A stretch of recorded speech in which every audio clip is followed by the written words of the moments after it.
everybody. Welcome to the Buckeye Weekly Podcast. I am Tony Gerdeman, here as always with Tom. Tom, how's it going? I think you just false started there, so let's back up the podcast 5 yards and try again. Tom, how's it going? Delay game on that one. Sorry, back it up 5 yards. Try again. Hello, everybody. Welcome to the Buckeye Weekly Podcast. I am Tony Gerdeman, here as always with Tom. Tom, how's it going?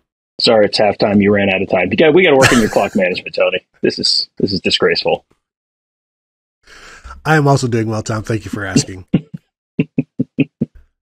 Welcome, everybody, to our second listener questions episode. Again, we asked a couple days ago, and you guys inundated us with questions, which is what can't be complaining because that's what we wanted. And so we've got plenty of stuff to talk about. I will say on Tuesday and Wednesday, we'll get to talk to Ryan Day. Wednesday, we'll finally get to talk to some players. We have not talked to them we haven't talked to players since the Michigan game. Is that correct? And haven't talked to coaches and talked to Ryan Day on Sunday of the playoff announcement. So that's the last time we got to talk to anybody, but that will eventually be changing here. So just wanted to give you guys a heads up on that. And when that happens, obviously we'll have plenty more to talk about. But for now, we're also doing our Georgia rewatch, although to call them rewatch is not technically accurate. Watching some Georgia games and talking about those. Just finished up recording the Tennessee game, which I'm not even sure which order we're going to be running stuff, Tom, as we talk it out here, as I talk it out to you. But just look for all of that stuff hitting your feed very shortly. But for now, let's talk actually some current events with these questions. Yeah, and we did on Saturday afternoon, we recorded a Buckeyes Tomorrow Morning episode, which touched partly on, Keenan Bailey and his new role with the offense and that we were anticipating, and we had heard that he was going to be the new tight ends coach. And then we hit stop. And then like 5 minutes later, Ohio State, it came out that yes, in fact, he was. So very topical, very timely for us, a little ahead of the news cycle, as we always love to be. So now we're going to talk about some of these questions came in before that, obviously, but they're going to be sort of related to that whole conversations from at TJANG. What are the odds Ryan Day actually hires someone external for the opening coaching spot? The answer is 0, because he hired Keenan Bailey. The consensus seems to be that it will be Hartline, which would be moving up to the OC position, but is that really the best move for an offense? It seems to overthink the room at times this season. We have heard there are a couple different ways they could go at that offensive coordinator position. Hartline certainly seems to be the consensus among the people who are talking to people. It seems like Hartline is the one who is maybe the favorite to be there. But, I think, Tony, there's a possibility you could go with a co-OC kind of thing with him and Justin Fry. Because, there are all sorts of, there are all sorts of titles. The co-OC, assistant offensive coordinator, whatever it is, or offensive coordinator, co-offensive coordinator, the titles are, when you have a head coach who's calling plays, I think the titles are somewhat meaningless. I just wanted to go through the titles right now of Ohio State's, just some of the coachings on Ohio State's coaching staff. Ryan Day, head coach. Okay, you know that one. Kevin Wilson, offensive coordinator, tight ends coach. He's obviously leaving. Jim Knowles, defensive coordinator, linebackers coach. Okay. Larry Johnson, associate head coach, defensive line coach. Tony Alford, assistant head coach for offense, run game coordinator. Justin Fry, associate head coach for offense, offensive line coach. Tim Walton, secondary coach. Perry Alano, safeties coach. Brian Hartline, passing game coordinator. Corey Dennis, quarterbacks coach. Parker Fleming, special teams coordinator. And Keenan Bailey was the senior advisor to the head coach last year. Now will be bumped up to tight end. Tony, can you explain, and please feel free to use Twitter's new 4,000 character limit, the difference between the assistant head coach for the offense and the associate head coach for the offense? Can you just sort of enumerate the differences there in terms of responsibilities, obligations, what have you? Yeah. Tony Alford being the assistant head coach for offense means he assists the head coach. Justin Fry being the associate head coach of the offense means he associates with the head coach. So it doesn't really help him, just shows up at the same place with them and name drops. That's basically how you associate yourself to a head coach rather than assist them, I think.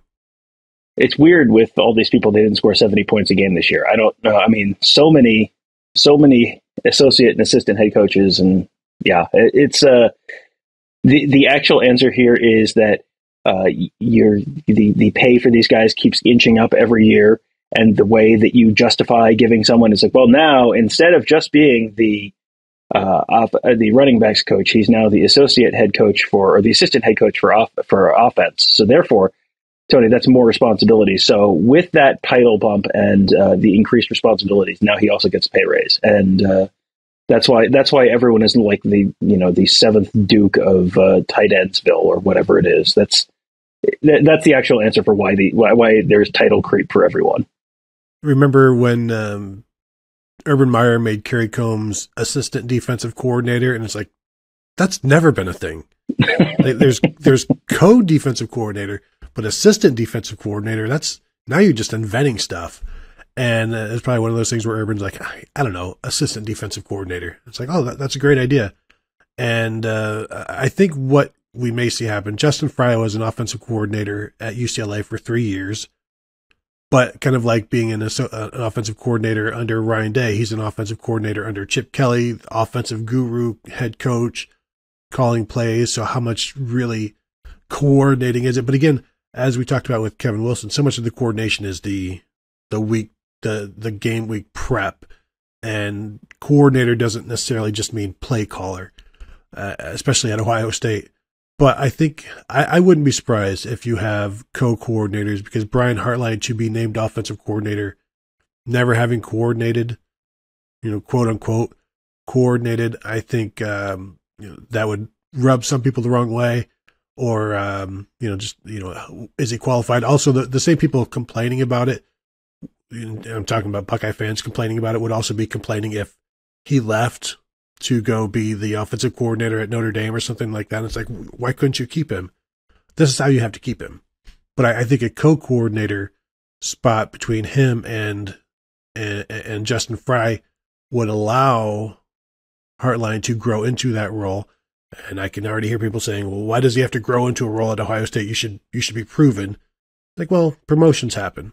But having Justin Frye with that experience there with him, and I think you've got the run game aspect with Frye, the passing game aspect with Hartline. You throw in Ryan Day into that mix and Tony Alford as well. I think maybe that would be the safest way to go of this iteration of coaches.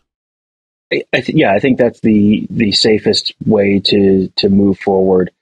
I still think there is an argument to be made that it would be beneficial to bring in someone from the outside to have just some new ideas in the room more than anything else. I mean, you're bumping Keenan Bailey, and Keenan Bailey is very highly respected, well thought of in that building, but bumping him up is fine, but that's not an extra person in the room. That's not a new person coming in from outside to say, oh, well, at the old place we did it where we also had a good offense. Here's how we did it. And it's a little different. And I think there probably is a little bit of a benefit to bringing in continuity is great, but outside ideas are also not a bad thing sometimes. So yeah, I would think that they should think about bringing in someone in from the outside, but that doesn't seem like how that's going to go. So, we'll see. And again, I am much less concerned with who has the offensive coordinator title on the side of the ball that the head coach is, as opposed to when, you had Kerry Combs going and taking over as the defensive coordinator, and the head coach is not the defensive coach. So he is like the head coach on that side of the ball. Jim Knowles is the head coach on the defensive side of the ball for all intents and purposes. When you had Kerry Combs, who had never been that kind of person before, and Matt Barnes, who had not done it at a particularly high level before, that's when it was a little bit more of a concern. If it's Hartline and Frye, it's fine. I would see some benefit to bringing in someone else, but I don't think they're suddenly going to go from, top 5 offense in the nation to, 40th or something like that. I don't think that's anywhere close to a concern. And we can continue this conversation with the next question, because I want to address the outside stuff. Yeah. So next one from Matt Zalek saying, I know everyone wants Hartline to be offensive coordinator, me included, but I think this might cause an issue with a more experienced and longer tenured coach like Alford. Could it be that he actually gets the promotion? I doubt there's an outside hire because Day won't stop calling plays. Promoting a guy like Tony Alford has looked at, has been in the mix at Colorado State to be the head coach of his alma mater. Ultimately didn't get that job. To me, he seems like a guy that he's not clamoring to be offensive coordinator to stay. Like, you may not have to do that to keep him to stay. Now, they have given him additional titles to bump him up in pay as well, and also additional responsibilities, I'm sure. But I don't see him as the offensive coordinator just because for one, he's not been a coordinator, and two, there's not this need to do that, or there's not been this. I don't think there's a promise to have that happen. But in terms of bringing in an outside guy, I think we saw the benefit of bringing in Mike Yurcich for a year, and then he left. So that was 2019, and they carried some stuff over from him. They did more under center stuff that they've continued to get into. I think it's a good idea, and I remember I'm pretty sure we said it was a good idea at the time to bring in some outside guys to help and broaden out the offense.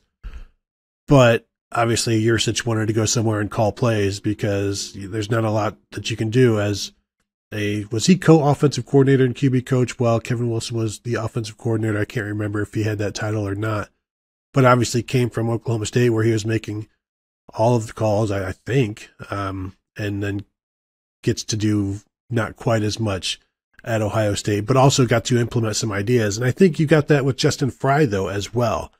I think people are forgetting that Justin Fry is bringing in some ideas. And I think, Tom, he's going to bring in more ideas with Kevin Wilson leaving. I think Kevin Wilson's voice goes away and other voices get lifted up. And now it's up to Ryan Day to hear all of the voices and figure out what's best. And I'm not saying Kevin Wilson was holding the offense back or anything like that. I think it's probably just difficult for Justin Fry to be as boisterous and demonstrative and in control as he wants when you've got Kevin Wilson and Ryan Day, who are both very, very steadfast offensive people in their own right. And it's hard to be, I don't know if he's the third wheel in that or not.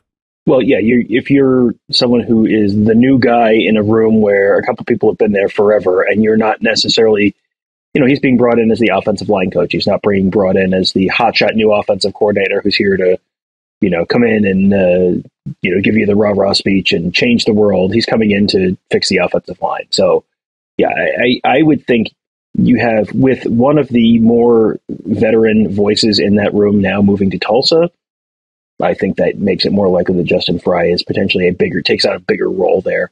And if you look at his results at UCLA, he was an offensive coordinator for 3 years, and they got better each of the 3 years. So, I'm not ruling out the possibility that he might, have a very positive impact on the line on the room this year. It's not necessarily a new voice in the room, but it's maybe a voice taking on a bigger role in the room. So maybe that's a positive. But Tony Alford is pretty well compensated for his work, and I don't think Tony Alford is going to be one of those guys who is the 30-year running backs coach like who was it, Fred Jackson at Michigan, who was just the assistant coach there forever and a day.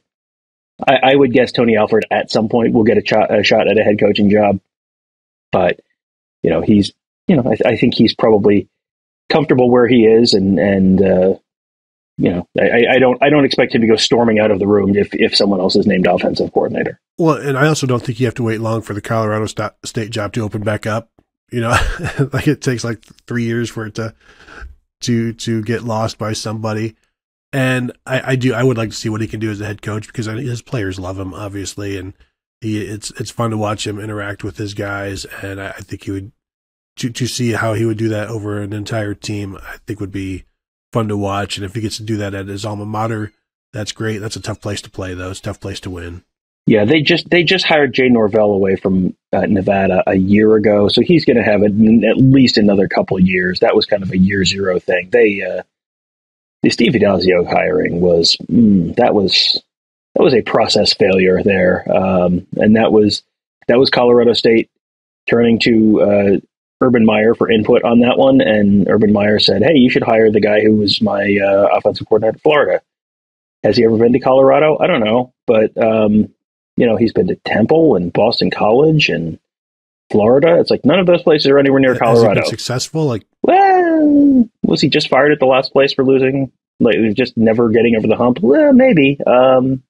It just that is a job that feels like they've missed on a couple hires in a row. Mike Bobo was another one where they hired him out of Georgia, and it was like, what does Mike Bobo have to do with Colorado State? Why would you do that? And then he had some health stuff so that was not necessarily a one that was doomed to failure from the beginning. Steve Addazio was one of those. That was like a Herm Edwards hire. It was like, what? Why? What? So yes, we'll see. We'll see how Jay Norvell does. Jay Norvell was doing reasonably well at Nevada, and that is a program with no resources at all. So Colorado State has more resources. So they'll give him a couple of years to see how that goes. But yeah, I have been surprised that Tony Alford has not gotten more of a look from Colorado State in the last couple times. And before we move on to the next question, which we kind of just answered, but speaking of the state of Colorado, Tom, what about Deion going to Colorado? Now, this is a program that we both think highly of and have fond memories of back in the 90s, early 90s, and it was, it's a great venue. He's already starting to flip some guys and get some 4-star commits. I did read one headline. I didn't go into the story because obviously you just see something on Twitter. All you need is a headline. You don't need to actually read the story to get the info, saying that Colorado can't actually afford to pay him just yet. But I think this is, I don't know how long it's going to last, but kudos to Colorado for doing something. Well, you want to talk about coaching hires that were like, what? Carl Durrell going to Colorado 3 years ago was I'm sorry, what? Like he was not a good coach at UCLA, which is a program that has better resources, is located in a better part of the country in literally the same conference. And he just was never remotely interesting or competitive there in any significant way in terms of championships. And then you're going to hire him at Colorado years after he's last been a head coach. Like, what? Why would you? Like, walk me through the process that got you to this decision, because I really would love to understand. Nobody else wanted it. Deion is going to be, maybe. But Deion is going to be someone who is, like, I filed this a little under the Lane Kiffin at FAU kind of hire, or Deion at Jackson State. Like, it might go great, it might go terribly, but at least it's going to be interesting, and you're going to have people paying attention to you, and you're going to get it a little bit of an initial splash, and you're going to sell 20,000 extra season tickets, and then we'll see how it goes. And could this end with him in 2 years with Colorado being 10-2, and then Deion going and taking the, I don't know, Oregon job or something? Like, sure, it could. It could also end with Deion getting them on probation and the school cratering and being just like a complete smoking crater of a program. I mean, like, sure, it could. I'm more inclined to think that it'll be, a 9-win season and then he flips, jumps somewhere else in a couple of years. But, anytime a coach comes in and immediately says, like, my son's going to be the starting quarterback, I kind of go, not, but this is like, are we sure of all the possible candidates? Are we sure he's immediately going to be the best choice? I mean, maybe he is. I don't know, but that's a little bit of an immediate, like, yes. Dan Hawkins did the same thing. Yeah. Yes. Okay. All right. That's what I was wondering. Like, didn't Dan Hawkins do that exact same thing with Cody Hawkins? And Cody, how Hawkins did that work out? Transferred out. Well, we're out of time. But I did see where Pac-12 was like, yeah, we're going to hold off on we got to renegotiate our TV rights now because we've got Deion. And I mean, the way he walked into, I assume you saw the way he went into the Colorado meeting room, the I'm coming, the whole thing, and saying, go ahead and get into the portal. The fact that he's just being this open with the cameras, that's something that he's always done. But it's an interesting behind the scenes look at how I think some of these conversations go that we aren't always privy to, or coaches try to be a little bit softer while trying to convey the same type of message, because every coach that goes in a new place, they want to get rid of the bad players and bring in the good players. And they go about it in their various ways. Deion went about it in his way. And I think there will be some splashes. There will be some players that jump ship. Notre Dame just lost a running back commit to Colorado. So it will be interesting to see where they go from recruiting rankings. Probably, I don't know, before he took the job, 90th. And will it turn into like a top 20 class? That's going to be a tough ask, getting the job with, 3 weeks before signing day, the first signing day. So, as you said, interesting nonetheless, though. Yeah, and I mean, as far as the resources there, I mean, you mentioned the AD actually came out, was asked, "Do you have the money for this contract yet?" He's like, "Yeah, we're working on it." And I think that's boosters not necessarily believing they were going to get Deion, and then once you get Deion, then you're going to get checks written. But that is not a program that has had a ton of resources. When John Embry was the head coach there, there's a very famous story where he talked about the fact they literally didn't have enough chairs in the offensive line room to have meetings. Like he had to like go buy water and Gatorade and stuff at the grocery store and bring it in. Like that is just a program where it does not operate in the same way that Ohio State or Alabama operates. Now, can Deion, smile and shake hands and kiss babies and parlay that into some extra money, some extra resources of the program? Maybe. Probably, but there's, you're digging out of a pretty significant hole as compared to some of the other teams at the top of the sport. So, if he gets them to relevance, if they're back playing in, the Holiday Bowl or something, like that's perfectly fine. I think they've played two bowl games in 10 years or something like that. I mean, it has been a minute since Colorado football has been really nationally relevant in any kind of significant way. But, if he can do it, good for him. And I think that's one of those, like, shoot your shot and see what happens. Next one from @Zalexan. What offensive coaching / scheme changes are made so that the run game can see some more improvement, or is it as simple as stay healthy? Well, the staying healthy would be a huge improvement in scheme and results. I think that is not an unimportant note there, because they have not stayed healthy. And as we've talked about so many times, Mayan Williams and Travion Henderson have played in 3 Big Ten games together, and not entire games together. I think one or two of those got two of those games, either one left. So like maybe like one game during the Big Ten season where both of those guys were healthy at the start and at the end. But I do think, as we were saying, Justin Fry having more of a voice, doing more of what he wants to do, some of the maybe more of the gap stuff, some more power stuff that he gets to put in there.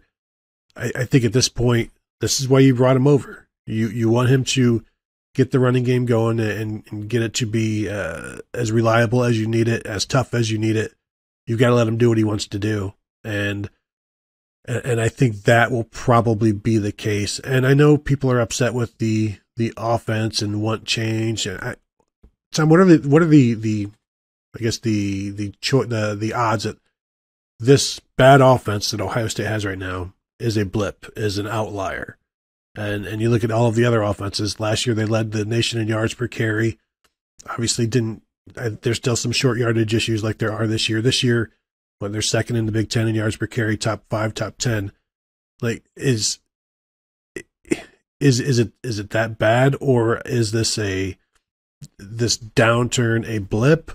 Is it something that is because we keep going back to what they do against the good teams, the great teams. What they do against the great teams is how this offense should be judged, and we'll get another good look at against Georgia. So I guess if you look at it that way, it's not a blip, because it's a several year thing, right? Right. And I don't know how much of that is specific to the run game versus the pass game. I mean, this year, the game that everyone's judging them based on, they had a converted linebacker who transferred in, who had one carry during the course of the season, as I think their leading rusher in the game. So, I would have liked to see Ohio State play Michigan with a healthy Travion Henderson, or a healthy Mayan Williams, or a healthy Evan Pryor. I don't quite understand the usage of Dallin Hayden in that game. I mean, I think that there's a possibility that this thing is better next year just with health of running backs. I mean, if you're down to your 4th/5th running back, there's going to be a drop off. If Michigan was playing with CJ Stokes instead of Donovan Edwards, like that game probably looks kind of different. So that's, they were missing Blake Corum, but they weren't missing their second guy. So that I think is going to be a pretty significant thing. And we'll see how the running game looks against Georgia. That this may be a answer unclear, ask again later, like ask the Magic 8-Ball.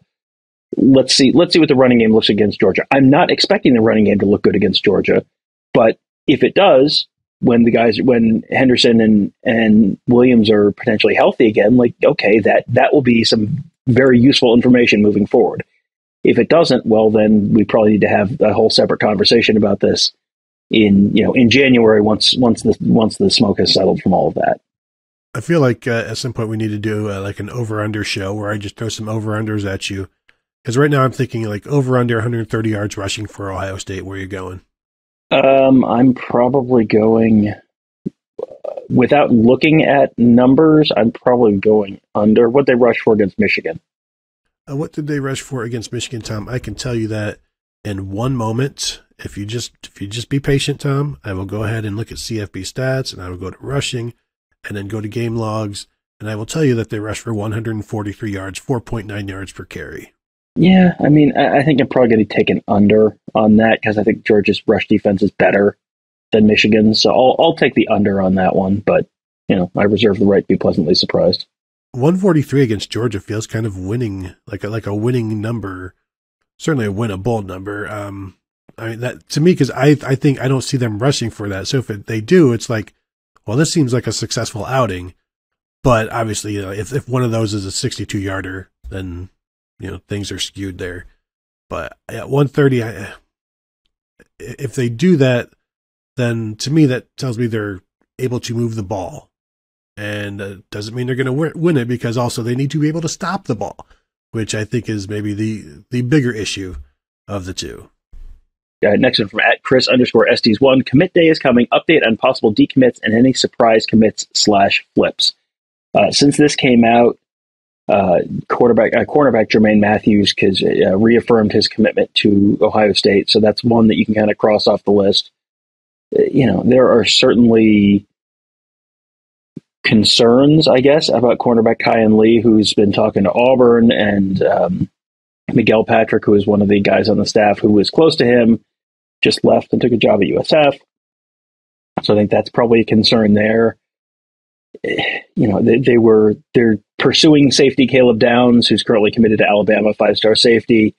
Downs, after winning the state championship in Georgia, said, essentially like, now we got to do this at Alabama. So, that doesn't seem super encouraging, but again, there's a couple weeks left.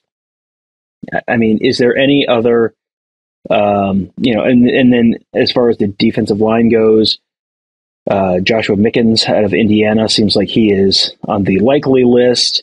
Keon Keeley, it seems like he's on the unlikely list and almost certainly going to Alabama. And then Mateo Uiagalelei and Damon Wilson. Damon Wilson, the national consensus is that he's trending towards Georgia. Locally, people are not quite conceding that one just yet. And then Mateo Uiagalelei might go through to the traditional signing day in February. Is there anyone I'm missing? I think I saw tight end Jelani Thurman reaffirm for Ohio State. I know Ohio State coaches have been doing a bunch of in-home visits with the commits. I saw they were with Calvin Simpson-Hunt, the cornerback out of Texas recently. And there was talk about maybe Deion trying to get Brandon Inniss to visit.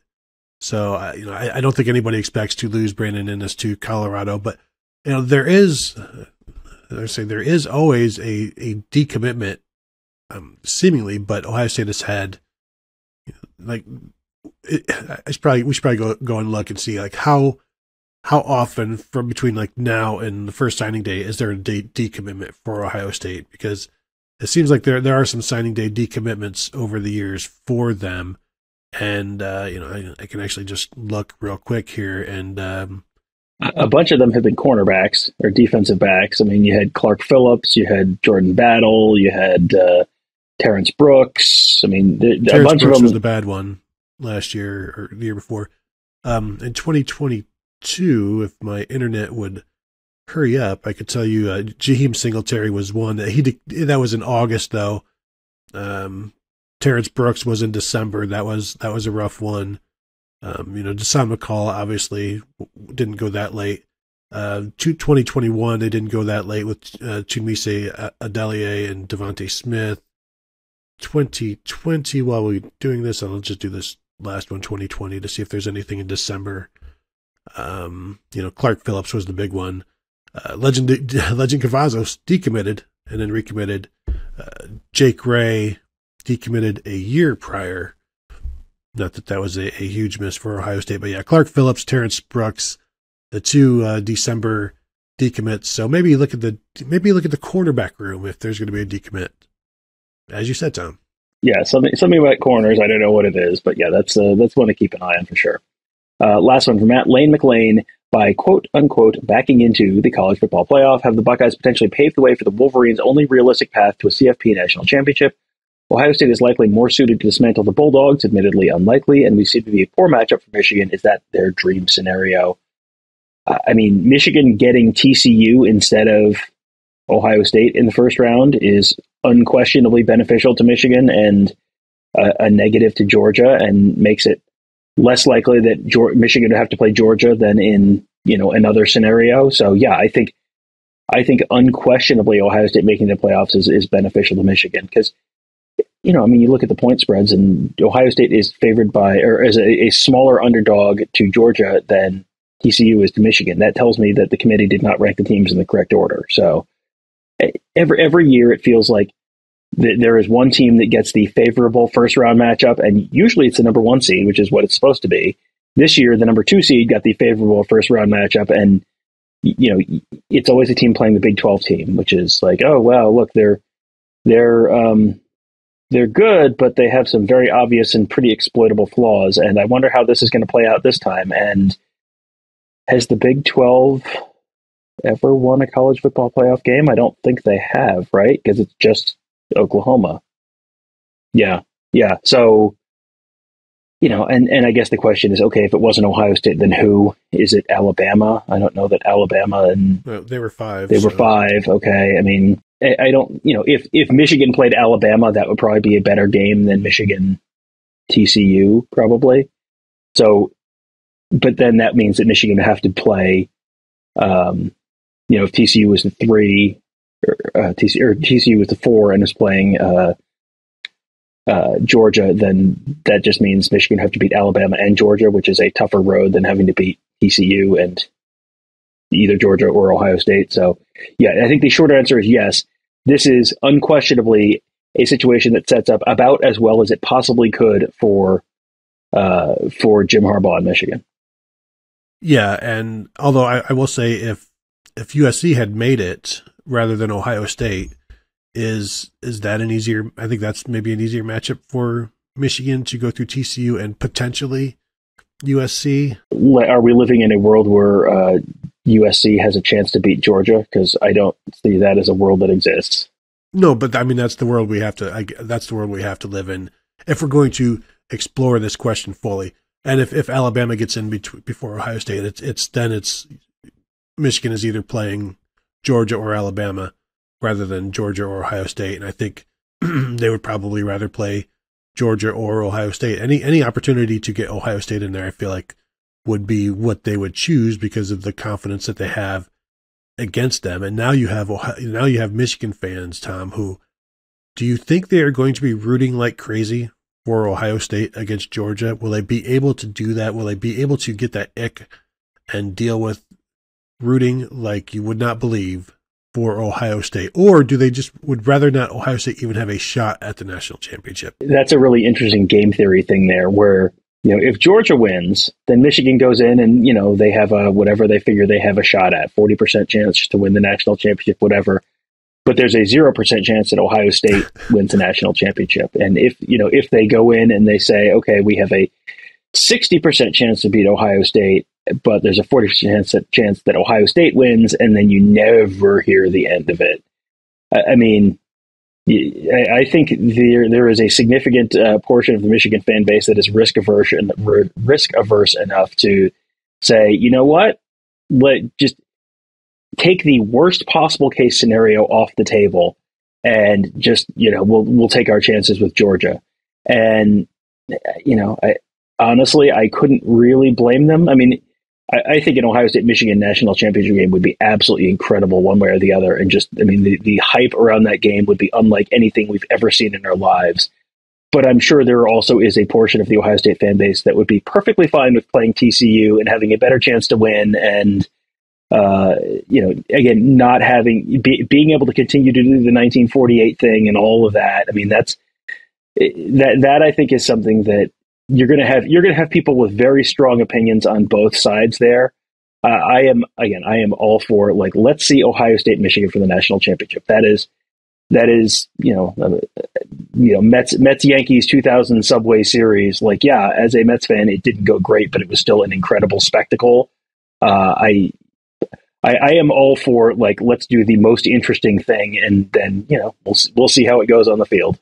I guess I'm gonna have to throw up a poll on Twitter, and just for the Michigan fans to get their thoughts on that one. All right, so then that will do it for us. I want to thank you all for joining us as always, and again, please find us at BuckeyeHuddle.com. Become a member. Say hello to us there on the message board. Talking Ohio State constantly there, and all sorts of college sports as well. College football going crazy right now, as you might have heard with the transfer portal, name, image, and likeness, and all kinds of dollars being thrown around at players. So find us there. You can find us at youtube.com/BuckeyeHuddle as well. If you're watching this, if you want to hit the thumbs up right now, hit the bell to be notified, subscribe to the channel. That way you will be notified when we drop stuff, go live, throw some interviews up there with coaches and players, all sorts of stuff like that. So thank you all for joining us, and we will talk to you guys later.